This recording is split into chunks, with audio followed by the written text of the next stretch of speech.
If you're new to photography, the topic of metering can seem a little daunting, but don't worry, we'll break it down for you in a simple and easy to understand way.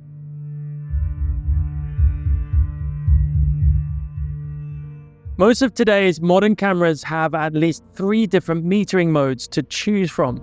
There's matrix, center weighted, and spot metering modes. And some cameras are also equipped with a 4th type called highlight weighted metering. Inside your digital camera, you have what is essentially a light meter that measures the amount of light hitting the sensor. So it can advise you whether your image will be too bright, overexposed, or too dark, underexposed. In the automatic modes on your camera, metering will dictate how your camera decides to assign the right shutter speed and aperture based on the amount of light the camera can pick up. To put it simply, metering is a way for modern cameras to reflect light and determine the right exposure without using an accessory meter. So let's start with matrix metering. Matrix metering, also known as evaluative metering, is the default setting on most cameras. It uses a complex algorithm to analyze the entire scene and determine the best exposure settings. Matrix metering is great for situations where the lighting is consistent throughout the scene, such as landscape or portrait photos. However, it may not be the best choice in situations where there are extreme differences in brightness across the frame, such as a backlit subject. Center-weighted metering is also a good choice for situations where the lighting is uneven. Spot metering is also great for situations where there is extreme contrast in the scene, such as a subject in front of a bright light source.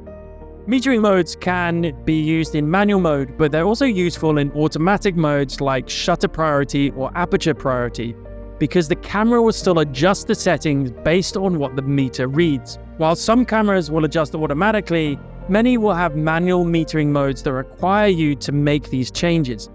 And by using the right metering mode, you can ensure that your photos are correctly exposed with the right balance of light and shadow. So let's talk about how to use it specifically. The first step is to select the right metering mode for your situation. If you're not sure which mode to use, just start with matrix metering and see how your photos turn out. If you're not happy with the results, just switch it up.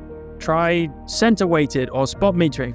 Once you've selected your mode, you'll need to point your camera at your subject, half press the shutter button most of the time, and this will activate the metering system, and your camera will then give you a reading of the scene. The reading will usually be displayed on your viewfinder or on the LCD screen.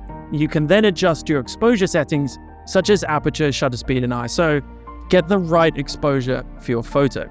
So, put simply, using the right metering mode and adjusting your exposure settings, you can ensure that your photos are correctly exposed. That's what this is all about. It's important though to experiment and find the mode that works best for you and your situation. Good luck. Let me know how you get on, and happy shooting.